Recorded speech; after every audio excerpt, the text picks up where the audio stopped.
Baik, tadi kita sudah sama-sama eh, mengikuti paparan yang saya sampaikan. Saya tidak terasa ternyata cukup panjang, hampir 1 jam tadi saya melakukan paparan. Tetapi saya berharap bahwa apa yang saya paparkan tidak membuat situasi menjadi anti klimaks. Dan saya masih berharap ada pertanyaan-pertanyaan yang bisa lebih kritis untuk bisa menggali kedalaman dari apa yang saya sampaikan. Karena banyak hal yang sebetulnya tentu belum bisa tercover oleh apa yang saya sampaikan. Jadi saya berharap sesi tanya jawab ini bisa memperdalam dan mungkin juga memperluas pemahaman kita tentang apa yang sudah saya sampaikan tadi. Mungkin saya lebih suka sesi pertama 4 pertanyaan dulu. Nanti kalau memang masih terbuka kita buka di sesi kedua supaya lebih fokus. Ya, 4 pertanyaan siapa? Ya, silakan. Rampes. Tadi saya ingin bertanya berkaitan Agak keras suara. poin yang keempat yang tentang farmhouse tadi, yang tentang Nederland. Oh, Nederland. Oh, soal Nederland dulu. Lebih ke arah bagaimana dengan komunitas-komunitas adat Sunda sebetulnya yang sebetulnya banyak juga ada di kota Bandung ini. Apa pergerakan mereka untuk menyebarkan adat istiadat tradisionalnya mereka sendiri di tempat itu. Kenapa kok bisa dengan sangat mudah tergeser dengan imperialisme budaya asing, sedangkan sebetulnya komunitas di Bandung, komunitas adat Sunda di Bandung pun itu kan nggak hanya cuma 1 atau 2 saja. Gitu. Nah, bagaimana menurut Pak D dengan fenomena yang terjadi seperti itu? Terima kasih.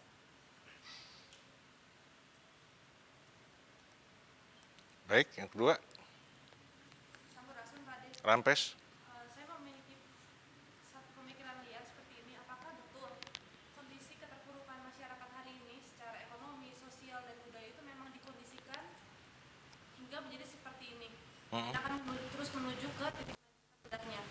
Sehingga satu titik mereka, maksud saya adalah para perancang semua ini akan mengeluarkan sesosok yang menjadi hero, yang akan sepertinya kasarnya, yuk kalian semua ikut gue, nanti gue selamatin, misalnya seperti itu.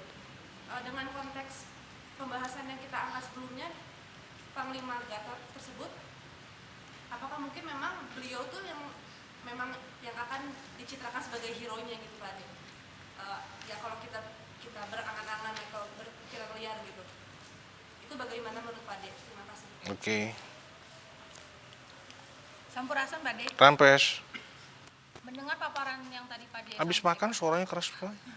Nah, terus. saya jadi teringat tentang veteran-veteran pejuang yang ada di Indonesia.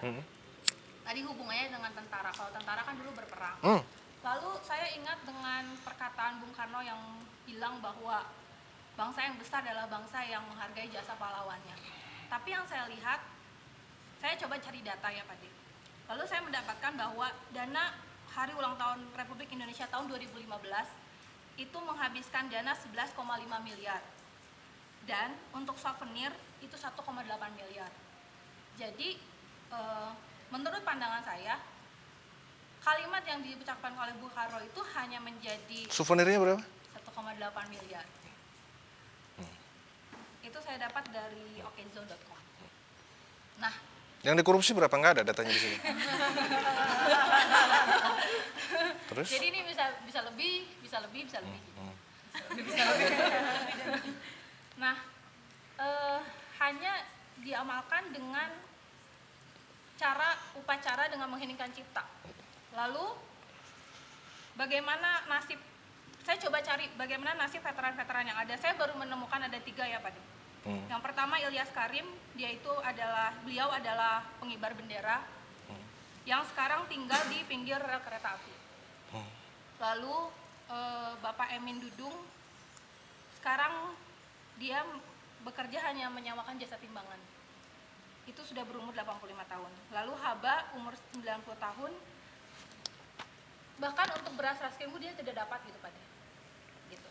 Nah, bicara tentang ancaman dari luar atau yang seperti dibilang oleh Panglima TNI tadi bahwa yuk kita kembali ke Pancasila, lalu kemana kemanusiaan yang adil dan beradab menurut saya?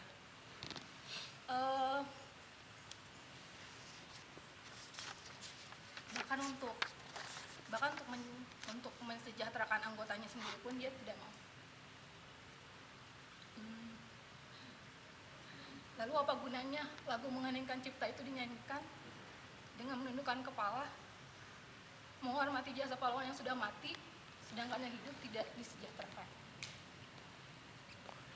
Ya, Itu Pak De. saya bisa memahami kesedihan Anda. Dan buat mereka yang masih punya kewarasan akal sehat dan budi nurani kemanusiaan, pasti sikapnya akan seperti itu. Tapi mereka tidak, yang di sana. Pertanyaan berikutnya? Ya, silakan. Rampes.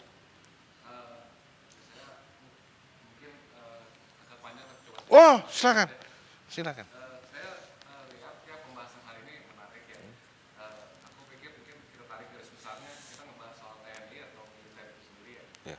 Tapi kalau sebenarnya sama-sama kita tahu kan TNI atau militer ini menurut saya adalah hal yang sudah basi gitu untuk kita bahas sampai sekarang. Karena kita udah tahu tingkah lakunya dari dulu kan seperti apa. Oh ya, setuju. Kalau saya yang sebenarnya juga mungkin tidak terlalu memahami sih sebenarnya TNI itu seperti apa. Cuma buat saya itu adalah musuh kita bersama sih kalau buat saya. Oh ya, oke. Ya. Adalah musuh rakyat gitu karena Jadi kalau musuh kita bersama belum basi kan? Nah, itu belum basi, oke. Sepakat. bahasan itu mungkin yang saya pengen coba lontarkan gitu dan juga yang mendengar pendapatnya Pak Adil. Karena kalau saya lihat setelah saya pelajari TNI ini sebenarnya hanyalah satu instrumen kekuasaan negara untuk mencapai kekuasaan absolut dan untuk menciptakan stabilitas nasional gitu. Nah itu supaya kita bisa terus melakukan pembangunan gitu yang entah itu untuk sebenarnya untuk siapa kan gitu. Makanya yang saya lihat juga di desa-desa, di kampung-kampung yang saya turun sendiri dan saya berhadapan langsung sama TNI itu gitu. Ya, Dan menurut saya mereka emang sebenarnya bukan pahlawan sama sekali ya. Itu menurut saya pribadi gitu. Maaf kalau yang tersinggung gitu. Tapi karena pengalaman saya selalu buruk dan berdarah-darah gitu. Jadi ya mungkin itu. Nah terus kalau kita lihat kembali ke sejarah, ada orang namanya Dipa Nusantara Aibin kan dulu pernah coba untuk membuat instrumen kekuasaan yang bisa menandingi hegemoni kekuasaan TNI gitu ya. Ya. Yang akhirnya ujung negara, yaitu menciptakan angkatan kelima gitu, untuk mempersenjatai petani. Menurut saya sebenarnya pada saat itu ide yang cukup bagus untuk mengganggu stabilitas negara itu sendiri yang sudah melakukan ancang-ancang untuk bisa masuk ke orde baru yang memang sudah dirancang sangat lama gitu. Nah, tapi di zaman sekarang akhirnya hegemoni itu kembali lagi gitu Pak. Yang aku sendiri di lapangan gitu ya, di bahasa-bahasa pergerakan yang sedang aku cari ini, aku belum bisa menemukan sih alat apa, aset politik apa gitu ya di negara ini tuh yang bisa digunakan oleh masyarakat untuk bisa menandingi hegemoni itu gitu, kekuasaan itu. Karena kalau menurut saya bentrokan fisik sama militer itu kita pasti kalah, soalnya pasti saya mati gitu. Iya. Nah gitulah, karena lawannya senjata gitu. Meskipun saya pakai otak segimanapun, TNI saya nggak akan bisa berdaya lawan apalagi masyarakat juga gitu. Saya juga notabene sama masyarakat. Nah itu sebenarnya instrumen kekuasaan apa yang harus dimiliki oleh masyarakat gitu. Nah yang kedua soal gender landing itu, kalau saya lihat itu juga hal yang wajar ya. Kalau saya lihat juga mungkin itu justru cita-cita manusia sekarang, manusia Indonesia sekarang gitu Pak Adil. Karena ya buat saya sendiri, saya menulis sejarahnya gitu ya, Indonesia juga menurut saya pribadi dia memang karena kolonialisme itu gitu ya, dan nama Indonesia sendiri pun juga bukan ditemukan oleh kita gitu Pak Adi. Yang ya Pak Adi juga mungkin sudah tahu sendiri dari mana gitu kan, dari yang Jaya itu. Habis itu saya lihat emang salah satu program dari kolonialisme pada saat itu adalah 3 imperialisme gitu.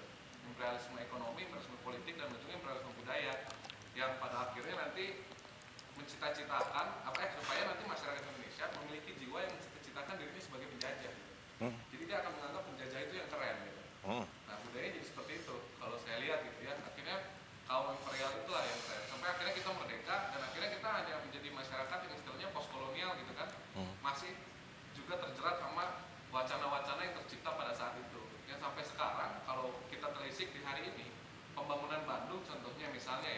atau yang contohnya di Lembang itu, menurut saya itu juga hal yang wajar Pak Ade, kayak Ridwan Kamil gitu. Dia melakukan pembangunan atas dasar turis gaze gitu. Jadi atas dasar pandangan turis gitu kan. Kalau turis bilang bagus kita bikin gitu. Makanya di sini ada replika Menara Eiffel gitu kan. Ya. Ada replika ini, replika itu. Jadi menurut saya itu wajar. Gitu. Nah, masalahnya lagi menurut saya karena Indonesia itu tidak memiliki akar kebudayaan yang kuat dari nama Indonesia sendiri juga gitu ya, menurut saya pribadi sudah jelas pasti manusia-manusianya tidak memiliki karakter-karakter itu yang diciptakan di kemurnian Pancasila itu Pak, di jati diri bangsa gitu. Dan sampai sekarang saya belum tahu cara-cara teknis gitu ya, gimana caranya supaya akhirnya manusia kita bisa berdamai dengan gap itu gitu. Gimana caranya supaya bisa mengembalikan jati diri itu gitu. Supaya kita bisa apa ya istilahnya itu jadi dialektika yang sehat gitu. Dengan adanya budaya barat itu yang datang, kita jadi interimperialisme karena kita nggak punya penyaring gitu Pak. Menurut saya rasa estetika yang dihasilkan dari manifestasi budaya manusia Indonesia sekarang aja udah sangat sederhana, cuman antara keren dan alay gitu kan. Ya. Nah kita aja asal Instagramable gitu istilahnya dan alay gitu kan. Udah asal itu aja gitu. Menurut saya karena kita nggak punya filter gitu, karena kita udah nggak punya penyaring lagi. Beruntung kita bagian yang pertama ya. Iya. Menjadi bagian. Itu aja Pak. Dua hal itu ya. Terima kasih. Ya. Oke. 4 persis pertanyaan.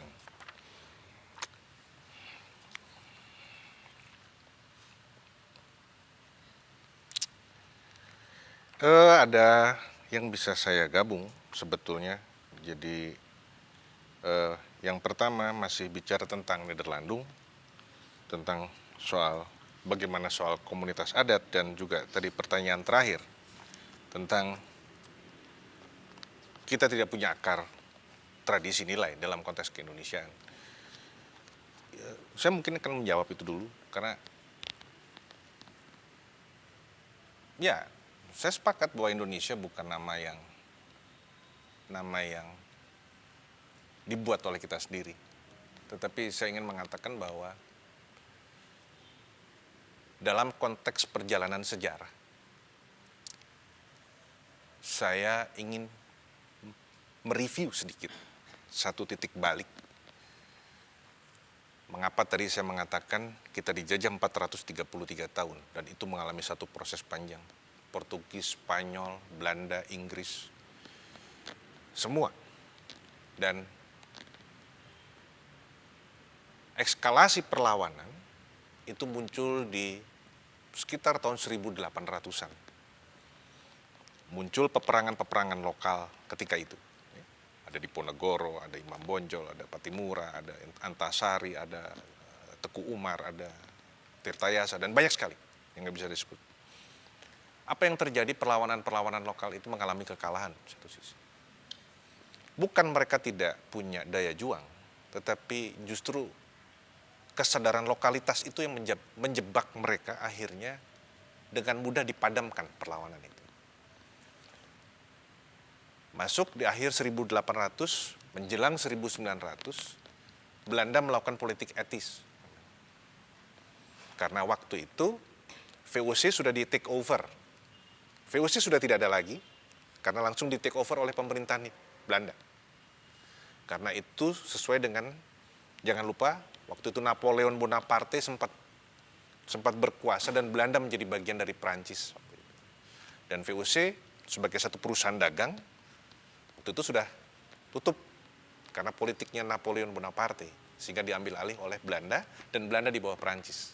Jadi saya ingin membawa kita pada potret situasi dunia ketika itu dan konteksnya dengan Indonesia saat itu. Nah, di tengah krisis seperti itu, mereka tidak mampu membiayai lagi mendatangkan orang-orang Belanda yang bisa, yang memiliki keilmuan. Akhirnya mereka mendidik ya kan, orang-orang lokal, pribumi. Maka orang lokal diberi kesempatan untuk bersekolah. Soekarno bahkan di ITB sekarang, dan beberapa yang dikirim ke Belanda dan lain sebagainya. Itu sebetulnya adalah bagian untuk mengisi kekosongan yang tidak bisa diisi oleh pemerintah Belanda, karena lebih mahal biayanya mereka mendatangkan. Sehingga ini Tetapi ini membuka ruang sebetulnya kesempatan bagi anak-anak Bumi Putra untuk melihat perspektif yang lebih luas dari satu perjuangan. Era 1900-an awal. Mereka menyadari bahwa harus ada satu proses transformasi, metamorfosis. Dari gerakan lokal menjadi gerakan yang lebih semesta, nasional. Dari hanya sekedar marah karena tanahnya dilewati oleh jalan, gitu kan, kuburan leluhurnya harus dibongkar, menjadi satu yang kemudian lebih tinggi kebutuhannya, yaitu merdeka. Nama Indonesia memang nama yang dikenal di luar. Dan itu diadop untuk memudahkan orang mengetahui bahwa ini Indonesia, karena itu sudah dikenal. Saya ingin mengingatkan juga bahwa proses kemerdekaan sebuah negara di dalam satu perjanjian internasional hanya diniscayakan ketika mendapat pengakuan dari negara lain. Karena tanpa pengakuan negara lain, maka dia tidak bisa. Nah, nama Indonesia memang diadop waktu itu. Karena itu sudah dikenal di luar. Kita memanfaatkan itu sesungguhnya. Dan tonggak sejarah menyatakan kontrak sosial kita sebagai sebuah bangsa, kalau meminjam istilah Rousseau, kontrak sosial, itu adalah Sumpah Pemuda. Bertanah air, berbangsa, berbahasa satu Indonesia. Itu kontrak sosial kita sebagai Indonesia. Tapi kita belum merdeka. Baru 17 tahun setelah itu, 45, kita bicara merdeka. Proklamasi kemerdekaan Indonesia. Memang prosesnya juga tidak mudah. Karena Belanda balik lagi, nikah waktu itu. Meminjam bahasa Nagombonar, saya sering mengatakan berunding-berunding Belanda masuk juga akhirnya. Dan proses panjang dari satu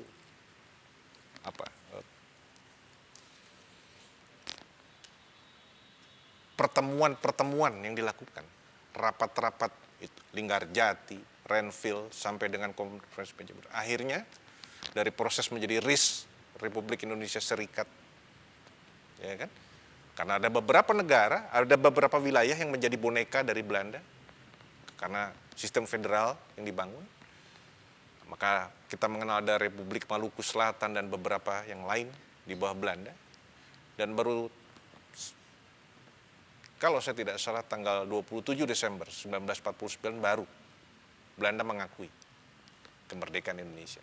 Artinya itu pun tanpa Papua. Jadi ada proses panjang di sana, di dalam konteks itu. Yang saya ingin sampaikan di dalam cerita itu sesungguhnya, kita tidak bisa memotong rangkaian sejarah ini. Betul, saya sepakat dengan Anda. Nama Indonesia memang kita adop dari luar. Tetapi dia adalah proses rangkaian dialektika sejarah. Yang tidak bisa kita pungkiri. Kita tidak bisa memutus benang merah itu. Persoalannya hari ini, kalau kita harus kembali kepada akar tradisi kita, maka benang merah ini harus tersambung secara utuh. Proklamasi kemerdekaan 17 Agustus hanya baru memberikan kita kemerdekaan politik sebagai sebuah negara. Tapi kita belum merdeka secara ekonomi, kita belum merdeka secara kultural. Artinya apa? Kita belum merdeka sebagai sebuah bangsa. Proses ini yang belum selesai. Seringkali dalam diskusi sebelumnya saya juga sudah mengingatkan. Di dalam preambul pun ditulis bahwa kemerdekaan ini menghantar, proses ini baru menghantar kepada pintu gerbang kemerdekaan. Kita belum masuk ke dalam gerbang kemerdekaan. Kita meminjam bahasa Tan Malaka, kita belum merdeka 100%. Ini proses yang belum selesai. Dan ini menjadi tugas kita semua untuk kemudian memastikan bahwa apa yang dilakukan 1800-an dengan perjuangan lokal, ini adalah bagian dari kemudian Indonesia merdeka di dalam satu proses dialektika sejarah. Ini bukan bagian yang terpisah. Jadi Indonesia adalah rangkaian sejarah yang ada di wilayah yang ada kita kenal sebagai Indonesia hari ini. Maka kalau kita kembali kepada jati diri dalam konteks budaya, nilai-nilai tradisi, maka kita tidak boleh keluar dari ruang waktu. Cuma problemnya, proses juga kemudian yang membunuh nilai-nilai ini. Tahun 45, 1 Juni, Soekarno menyampaikan tentang Pancasila 1 Juni. sebagai dasar. Karena ini adalah nilai-nilai sebetulnya yang coba diringkas dari semua nilai yang ada. Ini nilai lokal. Pancasila itu nilai lokal yang coba dikemas menjadi Pancasila. Dan itu adalah bicara tentang keindonesiaan. Pancasila bukan kita adopt dari luar, enggak. Digali dari buminya Indonesia. Nilai-nilai yang ada. Karena di dalam paparannya juga jelas Soekarno mengatakan, ketika Pancasila kemudian disarikan menjadi Ekasila, itu adalah gotong royong. Nah, kalau kita mau bicara nilai kita hari ini adalah nilai gotong royong. Dan itu yang hilang hari ini, kegotong royongan itu. Itu sekaligus menjawab pertanyaan tadi. Kemana komunitas adat yang ada hari ini ketika melihat fenomena seperti itu? Ada mereka, berserak dan banyak. Tapi mereka kehilangan nilai-nilai gotong royong untuk kemudian bersama-sama menjawab persoalan bangsa. Komunitas ini hidup untuk kepentingan dirinya masing-masing. Tapi tidak meletakkan di dalam konteks kebersamaan gotong royong. Jika saja ini bisa dianyam menjadi satu kekuatan yang luar biasa, ini akan menjadi kekuatan. Itu kata kuncinya. Artinya kekuatan rakyat. Bicara tentang, kalau meminjam soal DNID tentang angkatan kelima, inilah kekuatan rakyat. Walaupun saya tidak sepenuhnya sepakat dengan DNID. Karena kepentingan politik angkatan kelima dalam konteks kepentingan politik PKI ketika itu. Bukan angkatan kelima dalam konteks penyelamatan bangsa. Kalau kita hari ini bicara angkatan kelima dalam konteks penyelamatan bangsa dan bukan untuk kepentingan politik kekuasaan, saya setuju hari ini. Jadi terms angkatan kelimanya boleh kita ambil, tetapi tadi jangan pakai yang punyanya DNID. Kita bangun sendiri angkatan kelima dalam konteks tadi. Saya sepakat. Tapi satu, ini bicara penyelamatan bangsa. Bukan bicara tentang kekuasaan. Seperti halnya Aidit membangun angkatan kelima. Untuk bagaimana kemudian PKI berkuasa. Ini bicara soal partai politik. PKI-nya nggak boleh ada. Mungkin boleh nggak ada hari ini. Tapi naluri PKI-nya beredar di mana-mana. Tetap naluri kekuasaan politik hari ini. Nah, ini yang harus dijawab sebetulnya kepada kita tentang kesadaran melakukan satu perlawanan yang tidak lagi didasarkan pada tentunya bukan sekedar membaca sejarah dalam konteks romantisme, tetapi bagaimana kita hari ini memformulasikan apa yang harus kita lakukan dalam konteks kerja-kerja kekinian yang tidak lagi hanya bisa dilakukan oleh masing-masing kelompok sendiri-sendiri. Karena kita akan mengulang apa yang dilakukan oleh mereka di tahun 1800-an. Apa bedanya? Kalau kemudian ditanya, komunitas adat yang ada hari ini, kesadarannya sama dengan komunitas yang masih di tahun 1800-an. Ketika Diponegoro perang sendiri, Imam Bonjol perang sendiri dan kalah. Jadi kalau bicara tentang kekuatan adat, tradisi dalam konteks yang itu, mari kita perbaharui dalam kesadaran yang sama. Bukan hanya soal komunitas adat di Bandung, tapi saya yakin penjajahan itu di seluruh Indonesia terjadi. Bagaimana kemudian kita menjalin simpul tali temali dengan kekuatan adat di daerah lain, menjadi satu keluarga besar Republik Indonesia, keluarga bangsa Republik Indonesia. Karena saya ingatkan, kalimat di dalam teks proklamasi jelas, kami bangsa Indonesia, dengan ini menyatakan kemerdekaan Indonesia. Siapa yang menyatakan kemerdekaan Indonesia? Bangsa Indonesia. Siapa bangsa Indonesia? Ya tadi, kekuatan adat itulah bangsa Indonesia. Tetapi kalau kekuatan adat hari ini memunculkan egonya masing-masing dan tidak mau menjadi satu keluarga besar bangsa Indonesia, maka kita tidak akan bisa menyelamatkan Indonesia. Karena bangunan bangsa itu tidak ada akhirnya. Bangunan bangsa itu kalau ada Sundanya, kalau ada Minangnya, kalau ada Ambonnya, kalau ada Papuanya, dan lain sebagainya. Baru kita bisa bicara tentang bangsa Indonesia. Dan itu bukan sekedar label. Sunda bukan sekedar label. Sunda bukan sekedar linguistik. Tapi sebuah tata nilai kehidupan yang kemudian dipraktekkan. Ambon bukan sekedar label kesukuan, tapi bagaimana Pela Gandong kemudian dilakukan. Manado bukan sekedar label kesukuan, Kawanua bukan sekedar label kesukuan, tapi bagaimana Mapalus dipraktekkan. Sama, Batak bukan sekedar label kesukuan, tapi bagaimana Dalihan Tolu dilakukan. Marsyurupan dibuat di dalam kehidupan, kehidupan kita, bertanah air, berbangsa, dan bernegara. Disitulah kita akan mengenal pemahaman kita tentang bangsa dalam pengertian utuh. Kalau kita membangun angkatan kelima, dalam konteks itulah kita membangun angkatan kelima. Kata kuncinya adalah kekuatan kultural.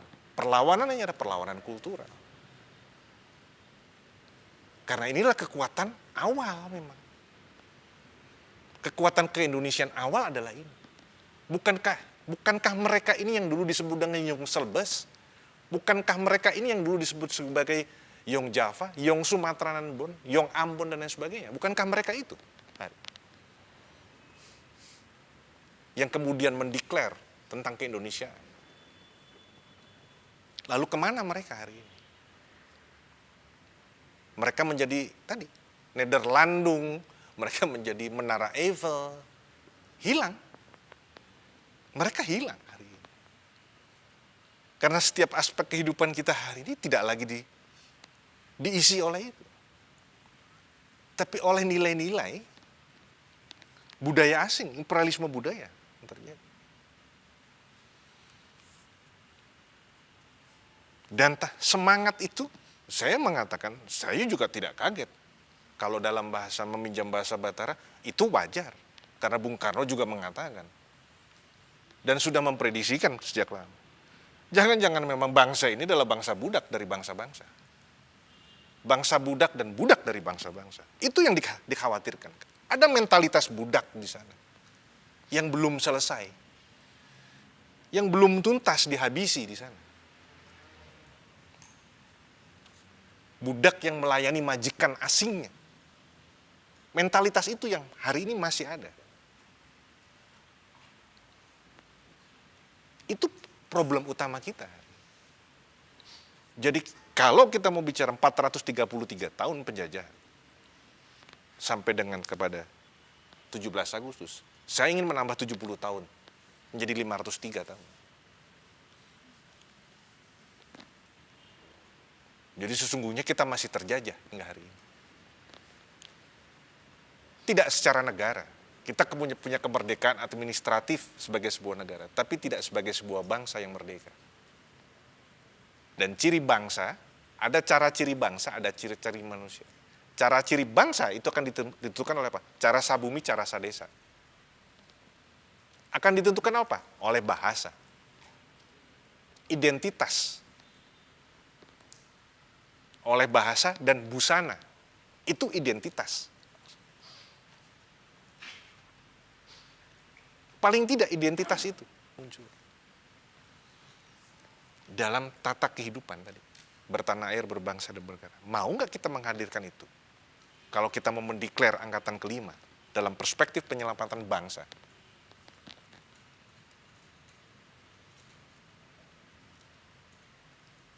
Karena hanya bangsa itu sendiri yang bisa menyelamatkan bangsa itu sendiri. Tidak akan aku rubah nasib satu kaum jika kaum itu tidak mau merubah nasibnya sendiri.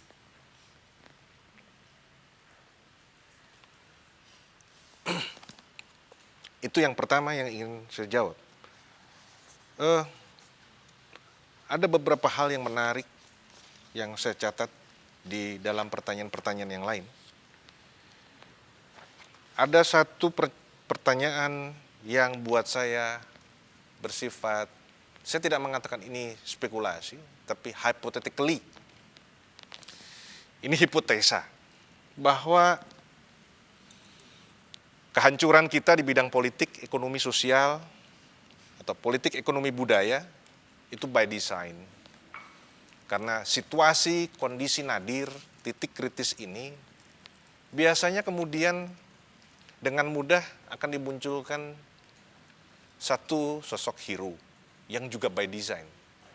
Karena kehancurannya by design, hero-nya juga by design. Saya tidak ingin mengatakan bahwa apa yang dikatakan tadi benar. Saya tidak ingin mengatakan. Apakah benar Pak Gatot? Saya tidak ingin mengatakan itu benar.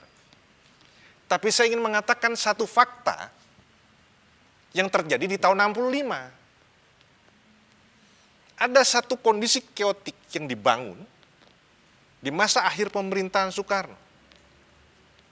Pasca dekret Presiden 5 Juli 59. Kekacauan demi kekacauan dimunculkan. Krisis ekonomi terjadi ketika itu. Sampai ada sunring. Ada kehancuran by design. Kalau saya meminjam bahasa by design tadi. Politik, ekonomi, budaya by design. 59 Juli 59 sampai 65 itu terjadi. Dan memang Soekarno digulingkan dan muncullah di situ hero yang namanya Soeharto. Kebetulan tentara. Kebetulan Soehartonya tentara. Ya, kebetulan Soehartonya tentara. Jadi kalau tadi meminjam tadi pertanyaan tadi, saya nggak mau komentar apakah benar nanti Pak Gatot gitu misalkan ya kan dalam kondisi chaos politik ekonomi hancur ini terus Pak Gatot muncul jadi hero. Saya nggak mau komentar. Saya bukan dukun yang ingin jadi kemudian punya bisa melihat ke depan Pak Gatot mau ngapain menjadi presiden dengan kondisi enggak. Tapi saya ingin membicarakan apa yang sudah terjadi. Fakta yang sudah terjadi begitu. Saya bukan ingin nyamain lu ya. Ini belum tentu sama ini. Sama sekali belum tentu sama ini. Ya. Jadi Soekarno di akhir-akhir masa kekuasaan kayak gitu. Kekacauan politik, kekacauan ekonomi, semua dibuat. Dan terjadi peristiwa Gestok. Gerakan 1 Oktober. Dan Super Semar keluar. Itu yang digunakan Soeharto untuk kemudian naik selama 32 tahun Orde Baru. Yang kebetulan adalah tentara. Soeharto yang kebetulan adalah tentara Kostrad. Kebetulan. Ya. Dan Kostrad itu namanya Dharma Putra. Dharma Putra Kostrad. Kalau Dharma Putra dulu di zaman Majapahit, nah itu pasukan Rakuti Rasemi yang memberontak terhadap Prabu Jayanegara. Nah kebetulan sama lagi. Kebetulan sama lagi. Jadi itu pasukan Dharma Putra di zaman Majapahit yang dipimpin oleh Rakuti Rasemi yang memberontak terhadap Prabu Jayanegara. Kebetulan sama ya, kebetulan sama. Itu Dharma Putra. Itu digunakan oleh Kostrad. Waktu itu Kostrad.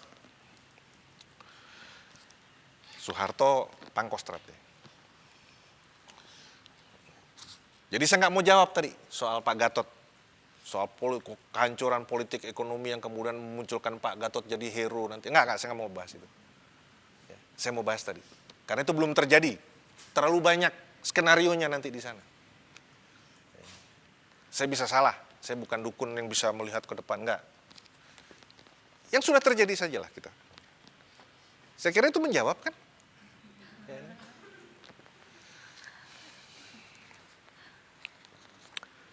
Dan sekali lagi saya akan bertanya kepada yang mulia, yang terhormat Panglima TNI Jenderal Gatot Nurmantio, ketika bicara ancaman dan lain sebagainya terhadap bangsa ini, saya tidak bisa lebih setuju dari apa yang dia sampaikan. Tetapi fakta hari ini apa yang disampaikan tadi benar. Bagaimana kita punya kesadaran patriotisme. Kalau Anda menonton paparan beliau di kuliah umum di Universitas Pajajaran, beliau mengingat tentang patriotisme. Bangsa ini patriot. Ingat, itu kalimat beliau, patriotisme. Pertanyaannya, sejauh mana penghargaan kita terhadap patriotisme? Jika bangsa ini membiarkan patriot-patriot yang jelas-jelas berperang. Purnawirawan dengan veteran itu berbeda. Purnawirawan itu pensiunan. Kalau veteran itu adalah orang yang berperang. Tentara yang belum tentu purnawirawan itu veteran, karena belum tentu dia ikut perang. Kalau veteran, itu namanya veteran perang, dia pasti ikut perang.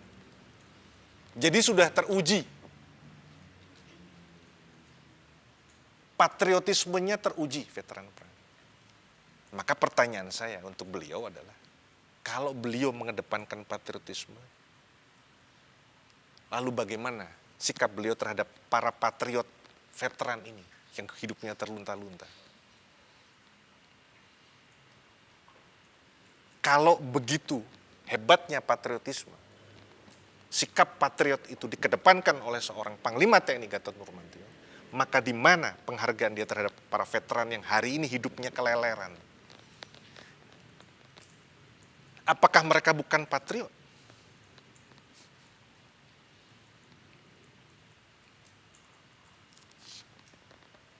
Jadi mari, lagi-lagi, sudahilah wacana itu. Mulailah dengan tindakan nyata sajalah. Yang pasti-pasti aja lah Pak Gatot.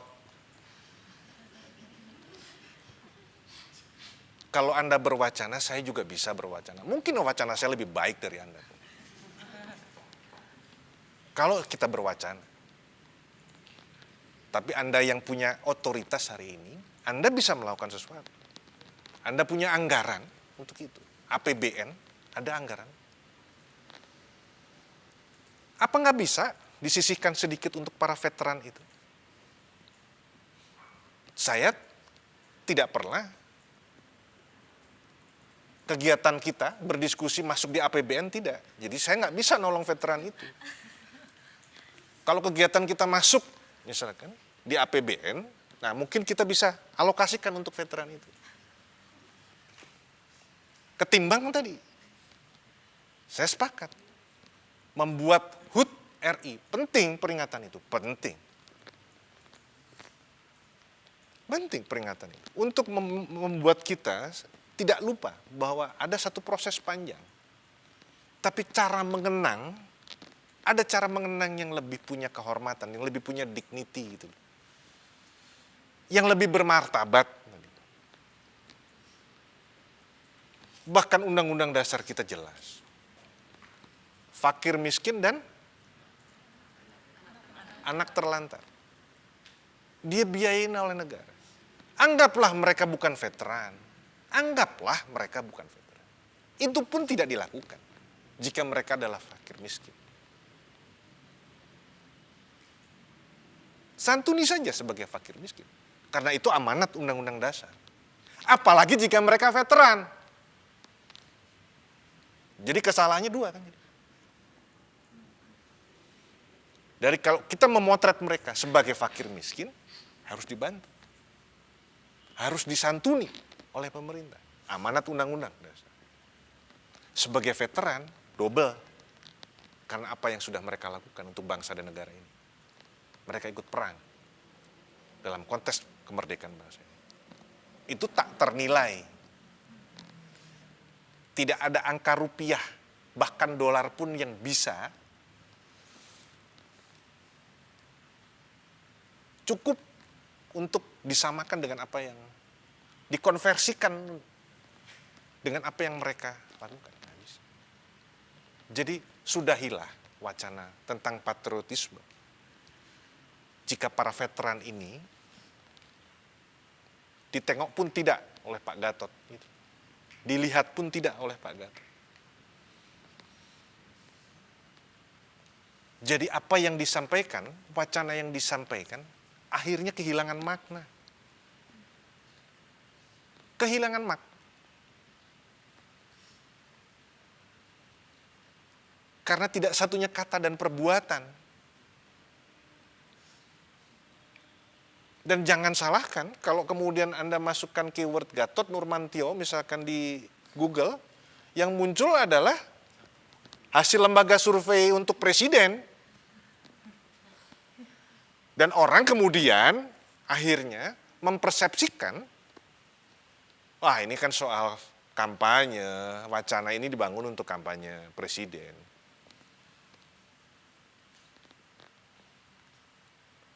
Karena dengan mudah melihat keterhubungan itu tadi. Kita mudah. Kita yang punya kewarasan akal sehat, dengan mudah kan melihat potongan-potongan puzzle ini dan kita kemudian susun dan dengan mudah kita melihat gambarnya.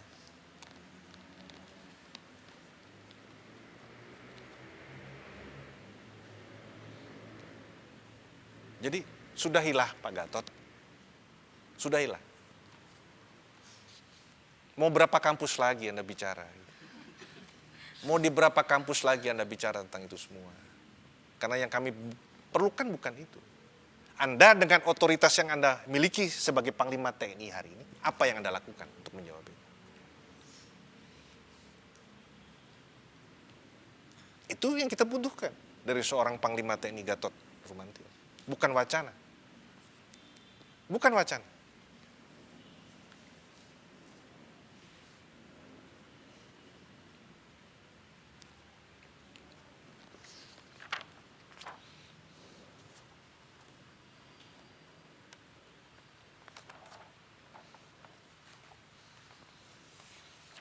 Saya kira itu 4 pertanyaan tadi saya jawab. Saya buka untuk sesi kedua. Bagi yang masih ingin bertanya, saya buka kesempatan berikutnya.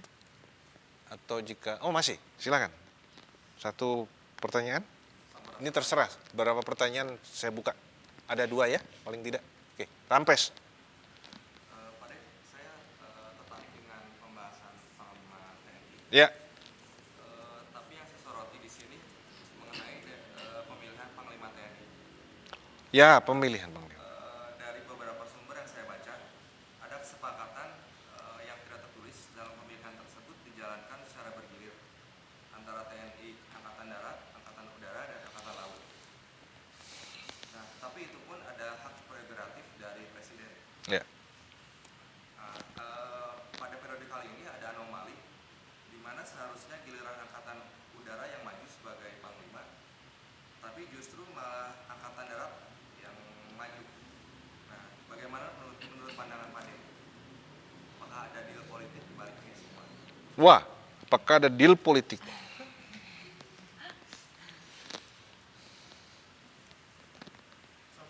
Rampes.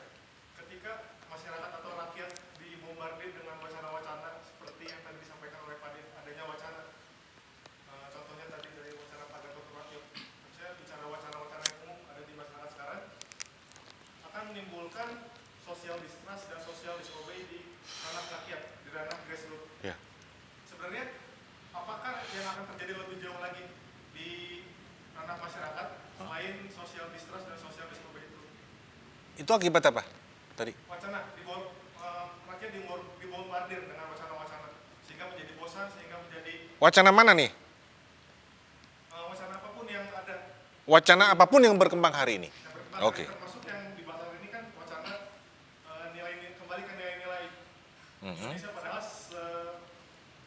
padahal tidak seperti itu yang terjadi sebetulnya. Itu yang pertama. Yang kedua, kasus Nederlandung ini sekali lagi membuktikan bahwa kepentingan lingkungan kalah dengan kepentingan ekonomi. Kepentingan ekonomi sangat dominan di masyarakat kita. Fakta yang terjadi adalah Farmhouse belum memiliki izin AMDAL lalu lintas, tetapi mereka sudah beroperasi dan sudah menjalankan usahanya. Mereka tidak mempertimbangkan sisi sosial dan tidak mempertimbangkan masalah lingkungan. Contohnya adalah banyak kemacetan yang terjadi dengan adanya kegiatan mereka di tempat itu. Seperti itu, Pak. Iya. Terima kasih. Ada lagi? Hanan, Rampes. Saya membaca satu artikel di internet tertanggal 3 Juni 2015. Ya. Dalam artikel itu dikatakan bahwa seorang anggota Komisi 1 DPR RI, fraksi Perjuangan, menilai ada 4 tugas yang harus dijalankan Panglima TNI. Ya. Ini fraksi Fraksi Perjuangan. PDI Perjuangan ya? Ya. DPR RI? DPR RI? Ya, fraksi PDI Perjuangan DPR RI menyatakan bahwa Salah satunya adalah tugas Panglima TNI di masa depan adalah menyelesaikan masalah sengketa tanah dengan rakyat. Sengketa tanah dengan rakyat. Secara kita tahu bahwa tanah itu adalah milik rakyat. Jadi apa yang disengketakan? Dan bagaimana seorang panglima yang saat ini berbicara tentang kembali kepada nilai-nilai Pancasila bisa menyelesaikan sengketa tanah. ya. Saya minta pandangan dari Pak Adi. Terima kasih. Oke.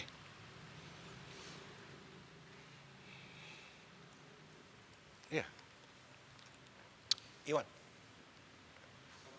Rampes. Sebelumnya terima kasih atas pemaparan hari ini karena ada pencerahan Pak dari tadinya waktu aku baca tentang sepak terjang Bapak Gatot itu, aku pikir wah ini salah satu yang punya ideologi yang sama. Ya. Justru kita bisa, kalau ada yang bersatu karena common enemy, ini kita bisa bersatu karena common ideologi. Ya. Istilahnya seperti itu. Ya. Tapi dari pemaparan Pak tentang bagaimana kita harus membaca track record seseorang sebelum tahu apakah ucapan dan perbuatannya itu serupa, kita belum bisa bicara apa-apa tentang berkomplot dengan dia lah istilahnya seperti itu. Ya. Nah, dari hal itu sendiri Pak sebenarnya instrumen apa yang harus kita pakai agar kita bisa tahu apakah orang ini satu pergerakan dengan kita atau tidak sih. Jadi faktor-faktor apa saja yang harus kita pertimbangkan ketika melihat suatu sosok mulai berbicara, apakah dia sebenarnya sejalan atau tidak. Dari situ kan kita bisa lebih dewasa dalam menilai orang. Ya. Seperti itu. Karena saya yakin bahwa kasus ini tuh bukan terjadi sekali dua kali, tapi berulang-ulang kali. Jadi jangan sampai kita tanda kutip tertipu oleh Gatot-Gatot yang selanjutnya. Oke. Ya, baik.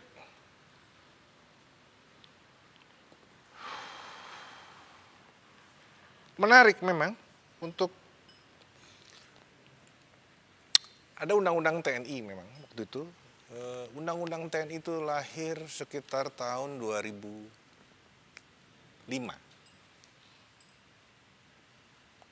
2005.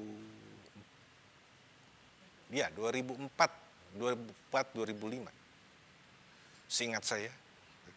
Dan di dalam undang-undang TNI itu juga ada semangat untuk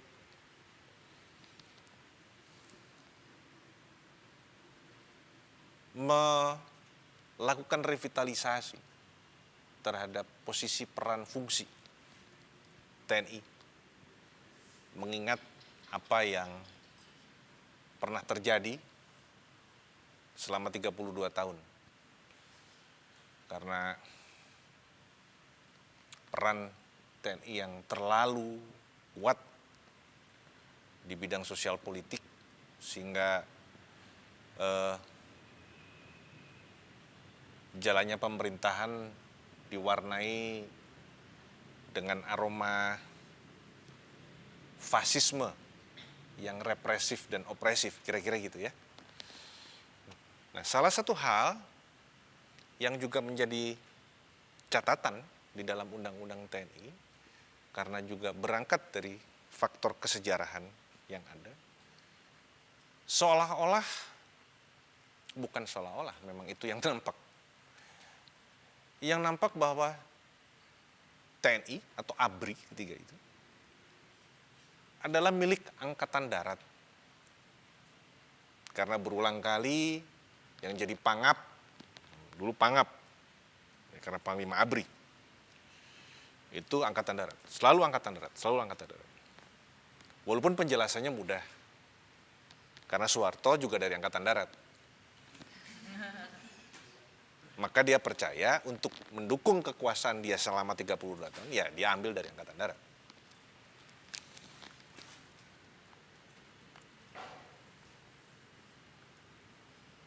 Nah, dengan munculnya Undang-Undang TNI, diharapkan tradisi yang terbangun selama 32 tahun di masa Soeharto itu tidak terulang lagi.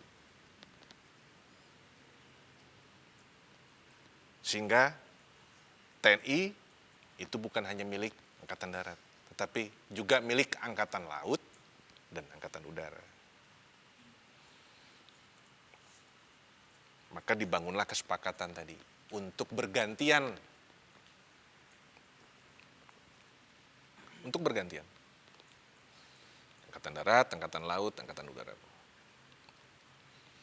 Artinya untuk mengatakan bahwa kalau Angkatan Darat terus seolah-olah dari Angkatan Laut nggak ada yang cakap untuk jadi panglima.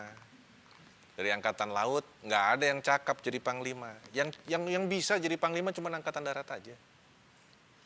Seolah-olah kan gitu. Nah, agar tidak nampak seperti itu, maka ya adalah Mas Angkatan Udara nggak bisa jadi panglima TNI. Masa yang hebat cuma Angkatan Darat aja. Nah, kemarin itu memang seharusnya jatah Angkatan Udara. Betul. Dari Pak Muldoko setelah turun harusnya dari Angkatan Udara.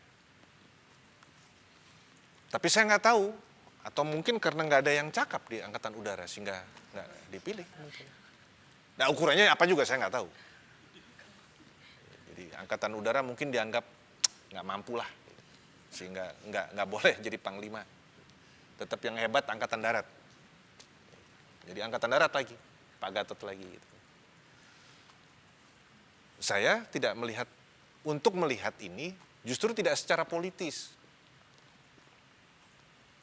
Tapi kita melihat ini dalam proses merit system. Ya, merit system itu bahwa sistem ini bukan atas dasar like or dislike. Itu namanya spoil system.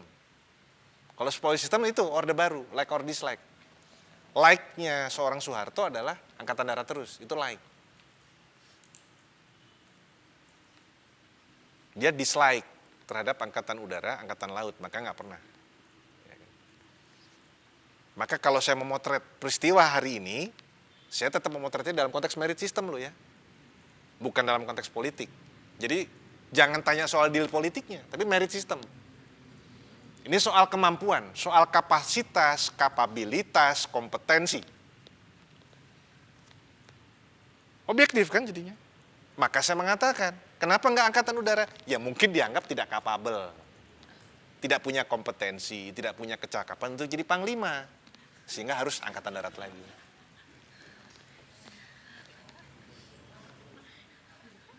Karena kalau nggak pakai argumentasi itu nanti kita akan terjebak, ada deal politik apa ya? Repot lagi nanti kita ngomong soal deal politik. Makin nggak bener lagi nanti gitu loh jadinya. Kalau urusan panglima itu hanya karena deal politik atas nama hak prerogatif presiden. Nanti kita dibawa soal pertanyaan, lalu deal politiknya apa ya? Ininya apa ya? Enggak, saya nggak mau masuk itu. Itu buruk sangka namanya nanti. Iya kalau ada deal politik, kalau enggak. Ya kan? Jadi udahlah, buang soal deal politik. Kita masuk di dalam tadi pemahaman merit system. Bahwa setiap angkatan punya hak yang sama.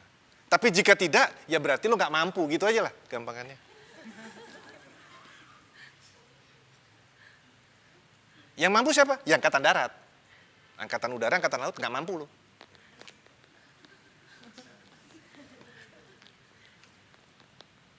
Jadi bukan suka tidak suka ini.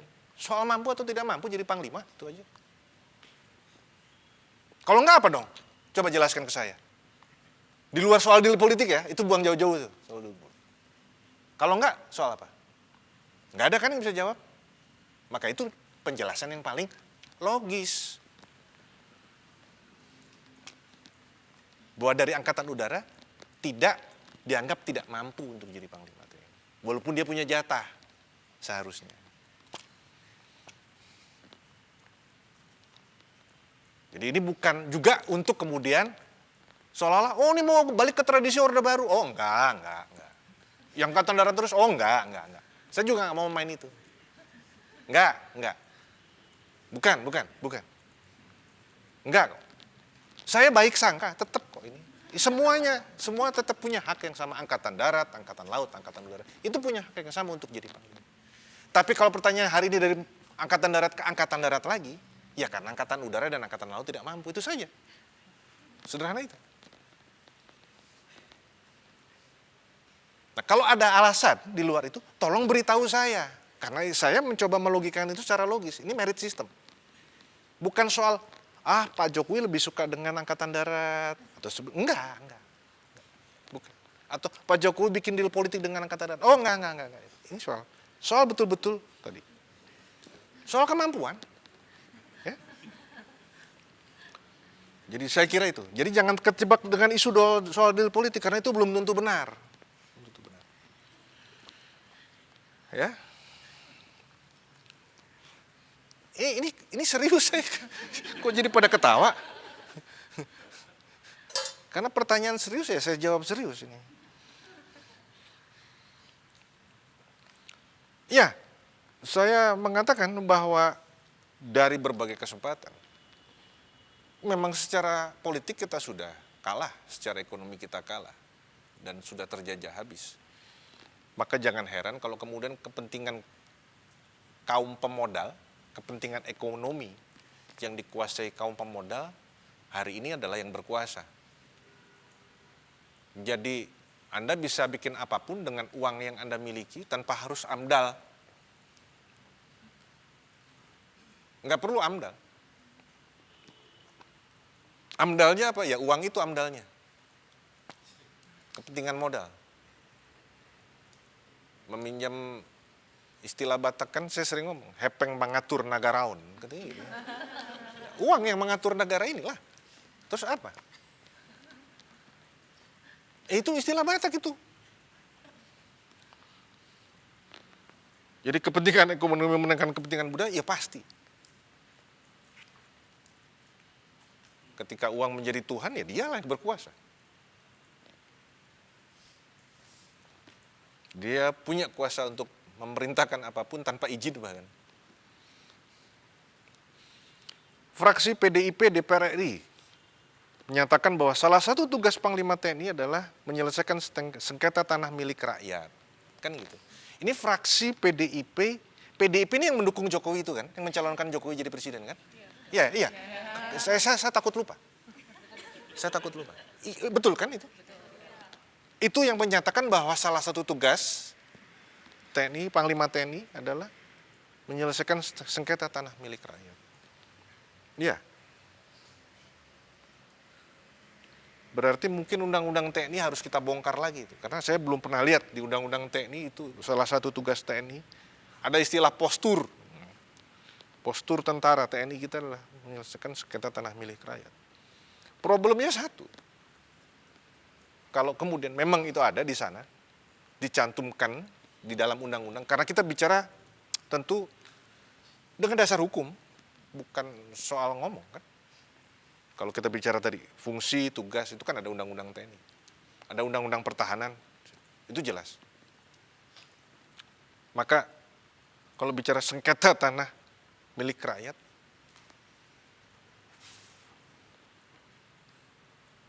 nah kalau sengketanya sama TNI sendiri gimana? Masa TNI menyelesaikan sengketa tanah rakyat, milik rakyat dengan TNI sendiri? Ya artinya gini lah, saya berulang kali mengangkat kasus petani Ramunia di Sumatera Utara. Itu kan persoalannya dengan Koperasi Angkatan Darat. Tanah itu.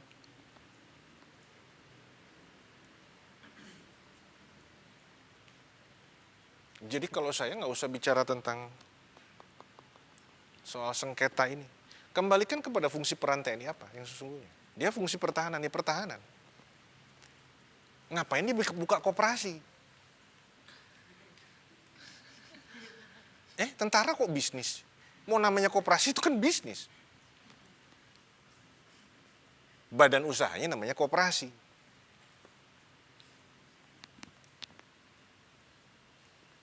Ya urusin aja pertahanan, ngapain ngurusin koperasi? Sehingga kemudian harus bersengketa lahan dengan rakyat.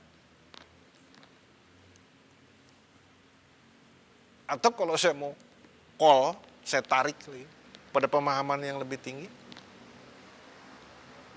Ya kembali dong ke pasal 33, bumi, air, dan seluruh kekayaan alam yang terkandung di dalamnya dikuasai oleh negara dan dipergunakan sebesar-besarnya untuk kemakmuran rakyat. Jadi kalau itu kita pegang teguh sebagai dasar pijak konstitusi untuk melihat kasus sengketa tanah, itu jadi jelas.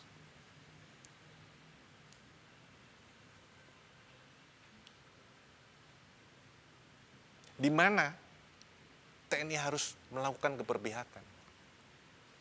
Karena ada dipergunakan sebesar-besarnya untuk kemakmuran rakyat. Nah, kalau petaninya digusur dari tanahnya oleh koperasi tadi, Angkatan Darat tadi, bukankah itu tindakan yang bertentangan dengan pasal 33?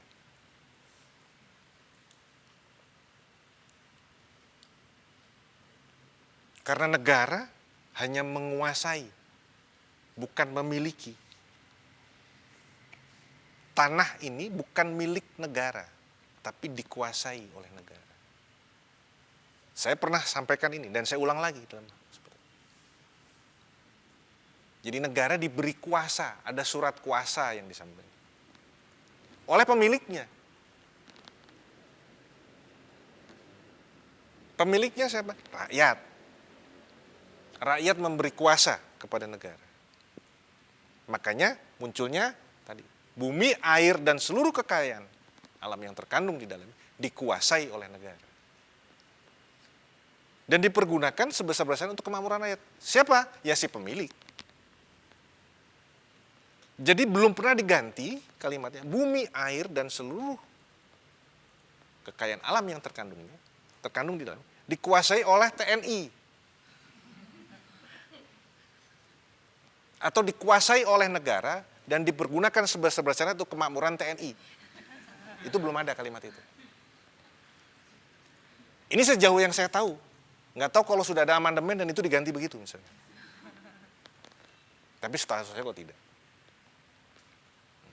Kalau sudah begitu ya nggak apa-apa. Jadi ambil saja tanahnya semua oleh TNI. Atas nama patriotisme tadi. Seperti yang didengungkan oleh Panglima Gatot Nurmantio.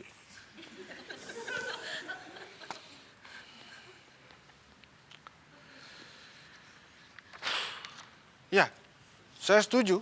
Kita seringkali tertipu, terkecoh dengan wacana yang secara ideologis nampaknya indah dan punya irisan yang cukup besar dengan apa yang selalu kita diskusikan dari waktu ke waktu. Tetapi kita juga jangan lupa bahwa di luar kita sana tetap mereka terjebak dengan apa yang sering disebut dengan politik pencitraan. Jadi roadshow 27 universitas, ya kan, tentang itu semua. Saya tidak mengatakan itu pencitraan, bukan. Tapi di luar sana itu masih berlaku pencitraan seperti itu. Untuk menggiring opini publik bahwa ini pantas nih jadi presiden yang akan datang. Saya tidak mengatakan Pak Gatot mendesain itu ya. Bahwa ini ada satu desain untuk mencoba mencitrakan Pak Gatot untuk enggak. Banyak kebetulan-kebetulan saja lah ini saya tak mengatakan. Ya, kebetulan masuk di keyword misalkan kita browsing Gatot Nurmantio, itu hasil survei semua. Itu kebetulan gitu. Jadi bukan desain untuk pencitraan, enggak ada. Saya berbaik sangka terus. Jadi bahwa upaya-upaya yang dilakukan tadi bukan dalam konteks pencitraan, tetapi dalam konteks mengingatkan. Sayangnya orang yang mengingatkan, institusi yang mengingatkan nggak perlu mengingatkan, dia harusnya membuat tindakan. Karena dia punya otoritas.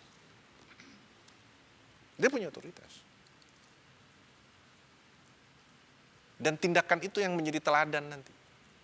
Jadi nggak usah wacana, tindakan saja. Berikan saja keteladanan.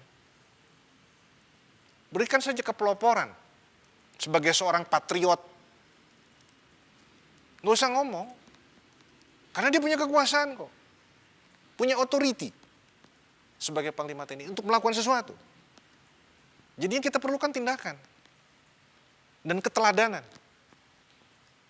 Sehingga semua rakyat Indonesia oke, bisa menerima itu. Bukan dalam konteks pencitraan. Jadi kalau ditanya apa ukurannya? Ya kita lihat tindakannya dong. Tindakan kok. Bukan wacana. Kita yang di ruangan itu, ya kita berwacana. Karena ini hiburan kita kan. Ini hiburan buat kita. Di dalam ketertindasan kita sebagai rakyat, ini hiburan buat kita.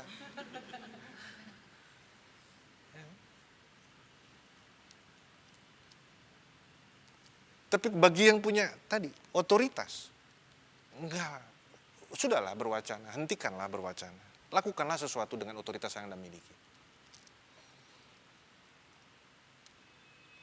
Jangan gunakan peluru itu untuk menembak rakyat, jangan gunakan popor senjata itu untuk memukul rakyat.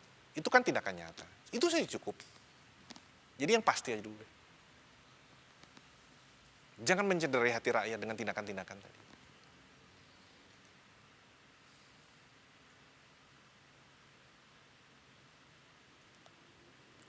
Artinya apa yang dinubuatkan oleh Panglima TNI Gatot itu harusnya menjadi satu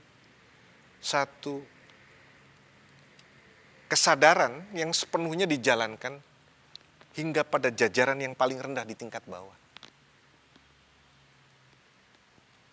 Sehingga tindakan-tindakan Tentara Nasional Indonesia bahkan di tingkat bawah pun itu sesuai dengan apa yang disampaikan oleh Pak Gatot.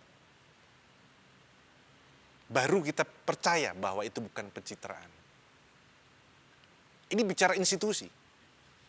Karena jangan pernah lupa, seorang Jenderal Gatot Nurmantio adalah Panglima TNI. Dan sebagai Panglima TNI, dia memegang chain of command untuk memaksa setiap jajarannya sampai pada tingkat yang paling bawah untuk melaksanakan tadi.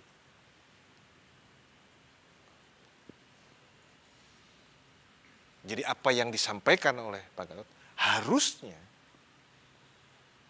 pada tingkat bawah itu dilaksanakan. Baru kita akan melihat keutuhan itu. Keutuhan antara apa yang disampaikan di dalam setiap kuliah umum di 27 universitas itu nyambung dengan praktek yang dilakukan oleh prajurit-prajuritnya di lapangan. Tindakan-tindakan prajuritnya di lapangan menunjukkan apa yang disampaikan. Nah, itu baru. Jadi enak kita ngelihatnya tadi ya, kalau pertanyaan tadi. Secara institusi. Dengan otoritas yang dia miliki sebagai Panglima TNI. Dia perintahkan. Dan sikapnya muncul keluar. Dengan semangat korsanya, sumpah prajurit. Coba Anda baca, sumpah prajurit. 8 wajib ABRI waktu itu. 8 wajib TNI. Wah itu luar biasa semua. Lakukan saja itu. Ada sumpah prajurit, ada 8 wajib. Yang menjadi doktrin Tentara Nasional Indonesia. Lakukan itu, jalankan itu. Oh luar biasa. Anda boleh baca apa itu sumpah prajurit. 8 wajib TNI. Sebagai satu doktrin Tentara Nasional Indonesia. Kalau itu saja dijalankan.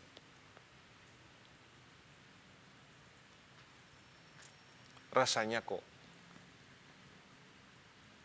TNI akan lebih baik. Bisa lebih baik. Tanpa harus berwacana. Tanpa harus berwacana. Saya kira itu yang bisa saya sampaikan dari 4 pertanyaan terakhir.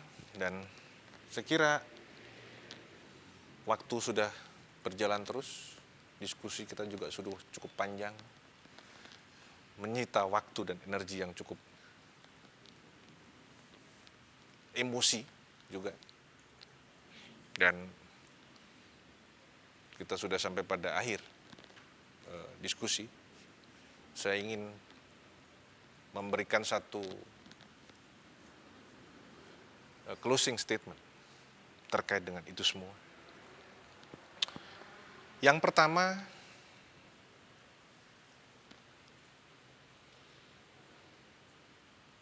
saya ingin mengajak setiap warga bangsa, setiap anak bangsa, anak zaman, anak negeri ini, untuk lebih cerdas menyikapi berbagai masalah yang berkembang, menyikapi berbagai wacana yang berkembang di luar sana. Apakah wacana itu buruk atau baik? Wacana itu benar atau salah? Kita semua adalah individu yang merdeka untuk memiliki daya kritis agar bisa memilah, memilih, dan tidak membuat kita terjebak, tidak terlarut di dalam upaya penggiringan opini apapun.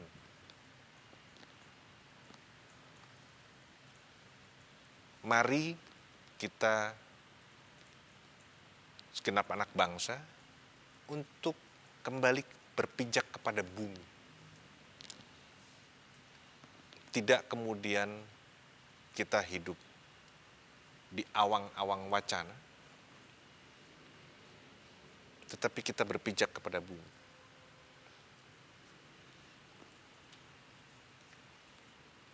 Kita hidup di dalam kesejatian kita sebagai makhluk yang tinggal di bumi ini. Dalam konteks keindonesiaan, ya kita kembalikan pada kesadaran apa yang sudah kita miliki, apa yang sudah ditinggalkan oleh founding fathers tentang satu tatanan peradaban, satu tatanan kehidupan, satu peri kehidupan berbangsa, bertanah air, dan bernegara. Untuk senantiasa kita hadirkan di dalam setiap aspek kehidupan. Karena tanpa itu kita akan kehilangan. Kita kehilangan pengamatan diri. Kita akan kehilangan pengamatan terhadap lingkungan kita. Dan pada akhirnya kita akan kehilangan kesadaran kita. Kita akan menjauh dari realita dan kita akan hidup di dalam alam ilusi. Dan ketika itu terjadi, maka pada saat itulah kita telah kehilangan kemanusiaan di dalam diri kita. Itu yang bisa saya sampaikan. Terima kasih atas diskusinya dan kehadirannya. Sampurasun.